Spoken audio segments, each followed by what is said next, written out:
बोले सो निहाल।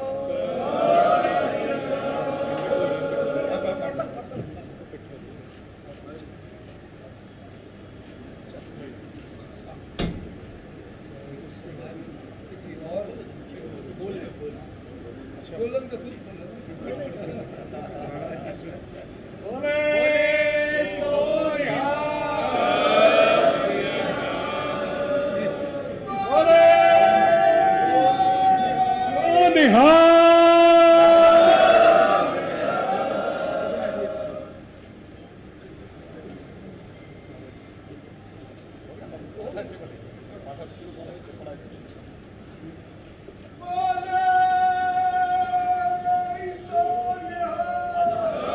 श्री अकाल। माननीय मुख्यमंत्री जी ਨੂੰ ਆਮੰਤਰਿਤ ਕਰਨੇ ਆ, ਉਹ ਆਪਣਾ ਵਧਾਈ ਸੰਦੇਸ਼ ਆਪ ਸਾਰਿਆਂ ਨੂੰ ਦੇंगे। मुख्यमंत्री साहब आदित्यनाथ योगी महाराज।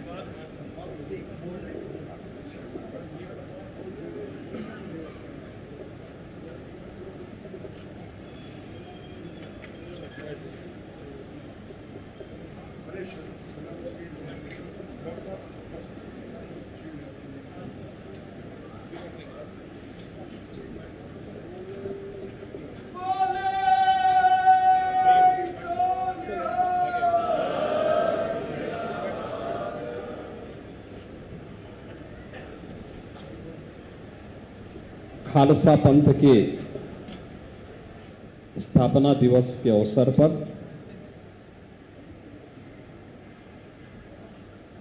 आज के इस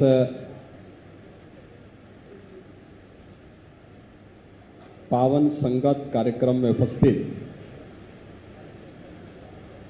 उत्तर प्रदेश सरकार में मंत्रिमंडल के मेरे वरिष्ठ सहयोगी, उप मुख्यमंत्री और यहाँ के लोकप्रिय विधायक श्री ब्रजेश पाठक जी, प्रदेश सरकार में मंत्रिमंडल के मेरे सहयोगी सरदार बलदेव सिंह ओलख जी, विधान परिषद सदस्य श्री मुकेश शर्मा जी, उत्तर प्रदेश अल्पसंख्यक आयोग के सदस्य सरदार परविंदर सिंह जी, गुरुद्वारा साहिब अहियागंज डॉक्टर के अध्यक्ष श्री डॉक्टर गुरमीत सिंह जी, सत्ताम सिंह सेठी जी, सरदार मनजीत सिंह तलवार जी,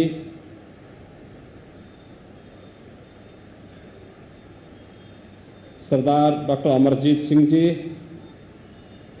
सरदार सुरेंद्र पाल सिंह जी, सरदार दलजीत सिंह बग्गा जी, सरदार सतवीर सिंह सन्नी जी, प्रीत सिंह अरोड़ा जी और इस पावन संगत में उपस्थित सभी उपस्थित बहनों और भाइयों, मैं आप सभी को, पूरे प्रदेशवासियों को बैसाखी पर्व, जो हम सब के लिए खालसा पंथ की स्थापना का दिवस है, इसकी कोटि कोटि बधाई देता हूं। आज ही के दिन बैसाखी के पावन पर्व पर जब पूरे देश के अंदर पर्व और त्योहारों की एक लंबी श्रृंखला में पंजाब जैसे राज्य में फसल आने की खुशी में लोग उत्साह और उमंग के साथ आयोजन के साथ जुड़ते हैं, तब देश और धर्म की रक्षा के लिए दशमेश गुरु गोविंद सिंह जी महाराज ने 1699 में खालसा पंथ की स्थापना की थी। खालसा पंथ की स्थापना करते समय उन्होंने बहुत स्पष्ट संदेश दिया था, खालसा दुनिया में अच्छा है। खालसा के पीछे का उद्देश्य भी उनका बहुत स्पष्ट था, सकल जगत में खालसा पंथ जागे, जगे धर्म हिंदू सकल भंड भाजे। स्पष्ट संदेश के साथ दशमेश गुरु साहिब ने किस पवित्र भाव के साथ इस कार्यक्रम को किया और किस प्रकार का आयोजन उन्होंने उस समय किया। आज भी जब हम उनके बारे में सुनते हैं, सोचते हैं, पढ़ते हैं, रोंगटे खड़े हो जाते हैं। उन्होंने देश भर से, याद करिए, उस कालखंड में देश भर से गुरु गोविंद सिंह जी के बारे में कहा जाता है कि वह शहीद पिता के पुत्र और शहीद पुत्रों के पिता थे। बोले सो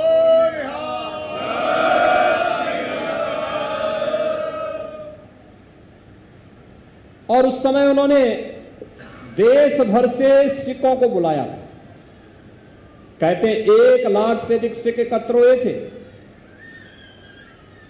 और अपने उन शिष्यों के सामने उन्होंने कहा था कि देश और धर्म के लिए अब मुझे कुछ ऐसे लोग चाहिए जो अपना बलिदान देने को भी तैयार रहे। कौन हो सकते हैं? और पहला एक बलिदान मांगा, फिर दूसरा मांगा और देखते देखते पंच प्यारे उस पूरी सभा से निकले। लाहौर के दयाराम, दिल्ली के धर्मदास, द्वारका गुजरात के मोहकम चंद, जगन्नाथपुरी के हिम्मत राय, वीदर के साहिब चंद। अब याद करिए,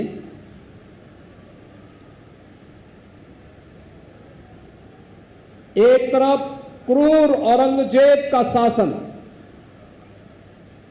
अत्याचार की प्रकाष्ठा, जजिया कर के माध्यम से हिंदुओं को पूरी तरह इस्लाम में बदलने कि उसकी क्रूर चाल, मंदिरों को तोड़ा जा रहा था, बहन और बेटियों की इज्जत के पे हाथ डाला जा रहा था, सरेआम जिस प्रकार के दृश्य उपस्थित थे।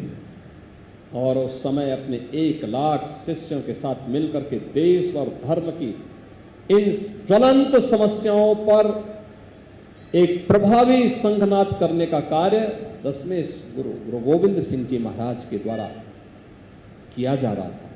और उन्होंने जब इस कार्यक्रम को आगे बढ़ाया, उन्होंने इसका नाम ही खालसा रखा। खालसा का मतलब परमात्मा से। परमात्मा की विशेष जन जो पूर्ण निर्मल हृदय से कार्य कर सके और उन्हें विकसित करके उन्होंने एक नया जन्म मान करके उस कार्यक्रम को आगे बढ़ाया। उनके जो उपदेश है आज भी हम सबके लिए प्रेरणा, केवल सिखों के लिए नहीं, हर हिंदुस्तानी के लिए, हर भारतीय के लिए एक नई प्रेरणा है, एक नया प्रकाश है। और यह वर्ष इसलिए भी महत्वपूर्ण है। एक और गुरु तेग बहादुर जी महाराज की 350वीं शहीदी दिवस का वर्ष है और दूसरी तरफ खालसा पंथ के 325 वर्ष पूर्ण हो रहे हैं। बोले सो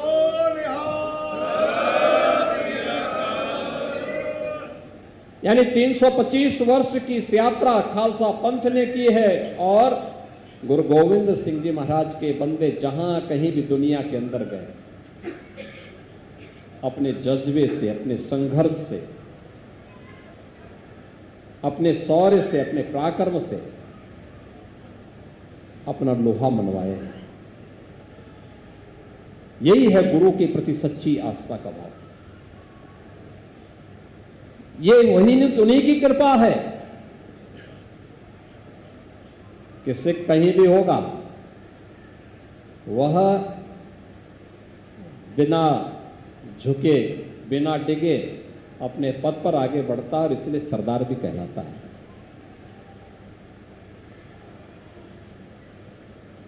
बहनों और भाइयों, आज हम सब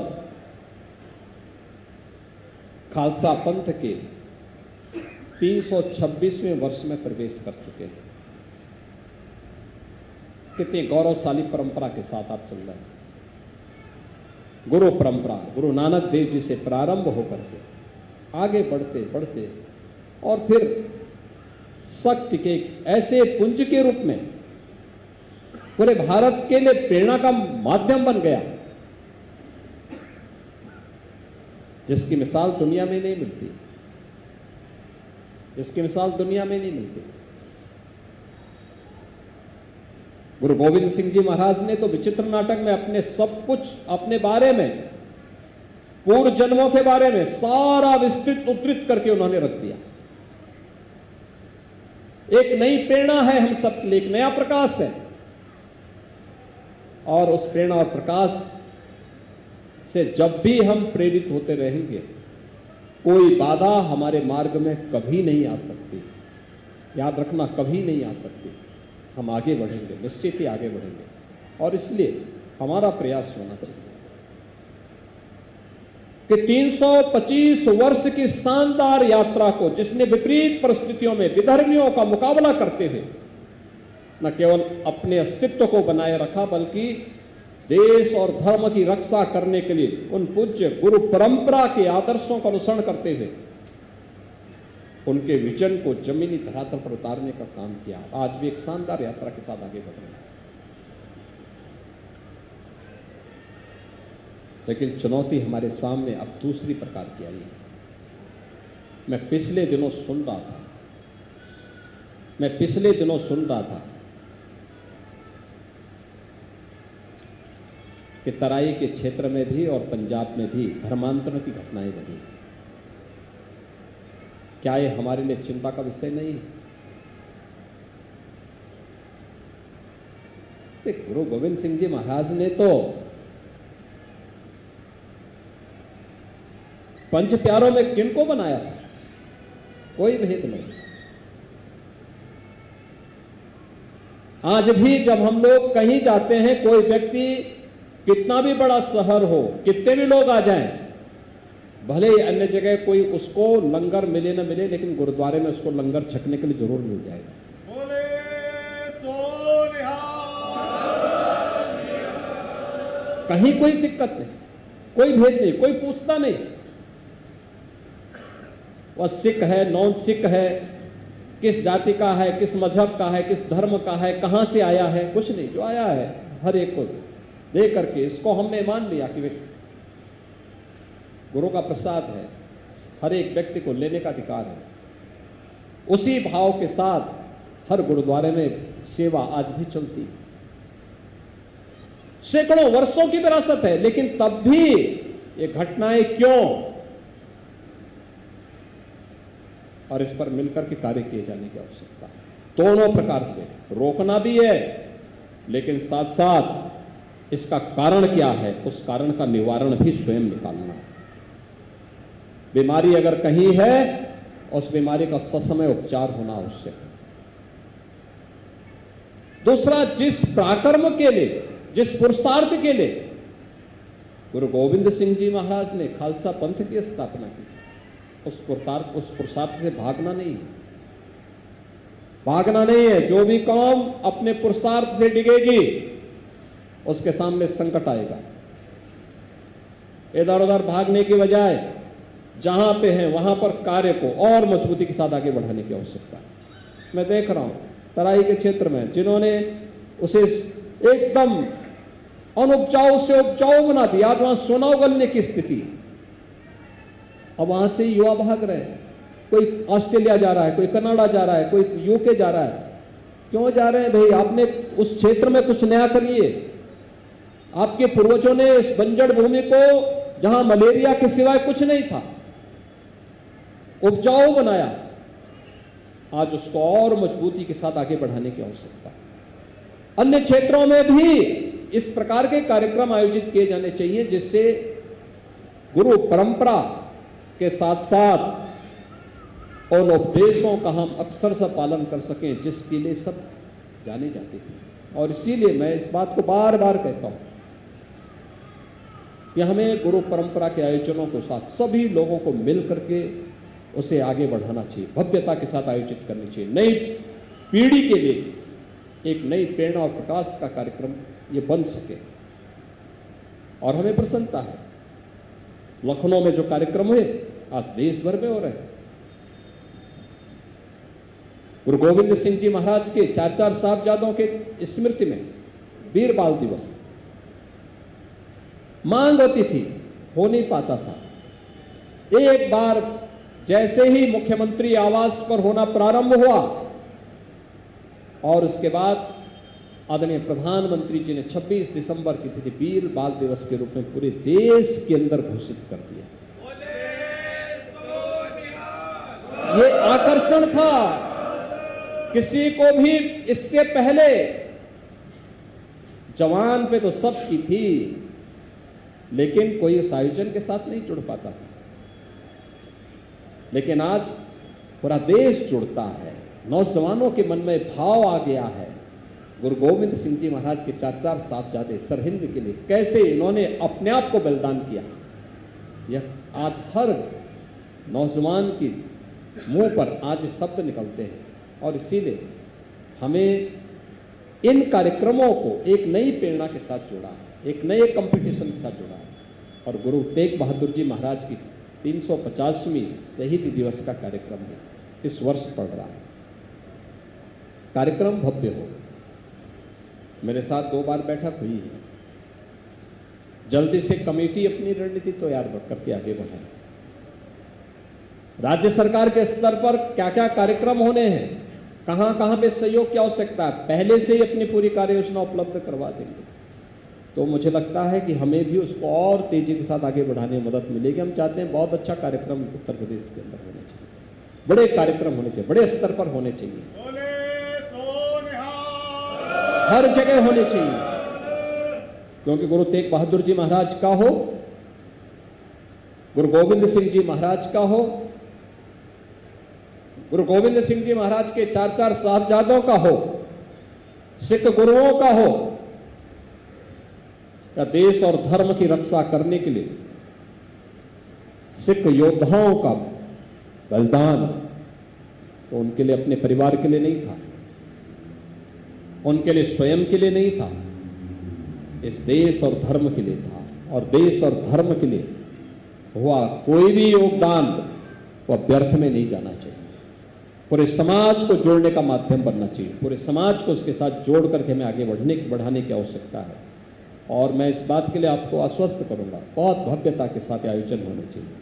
प्रदेश की कमेटी जल्दी से गठित करके, वो कमेटी एक बार विजिट करें, हर जगह जाकर के बैठक भी ले लें।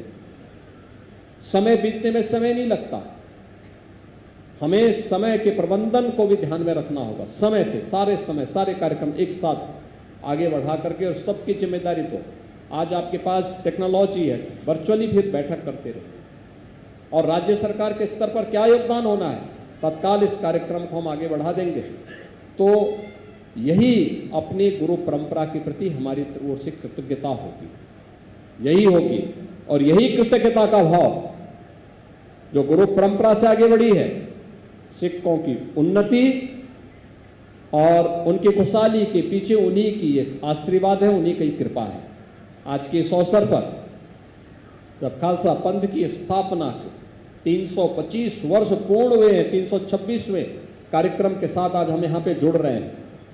मैं एक बार फिर से आप सबको बैसाखी के साथ साथ खालसा पंथ की स्थापना के इन शानदार अभियान के प्रति हृदय से बधाई देता हूं, अपनी शुभकामनाएं देता हूं और आपको इस बात के लिए आश्वस्त करता हूं कि डबल इंजन की सरकार हमेशा आपके साथ कदम से कदम मिलाकर के चलने के लिए तैयार रहेगी, हमेशा आपके साथ, आपके सुख और दुख दोनों में आपके साथ सहभागी बनेगी।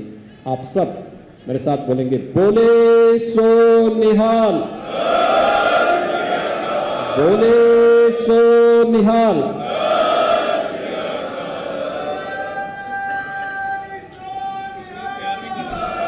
बहुत बहुत आभार माननीय मुख्यमंत्री जी, मैं हृदय से धन्यवाद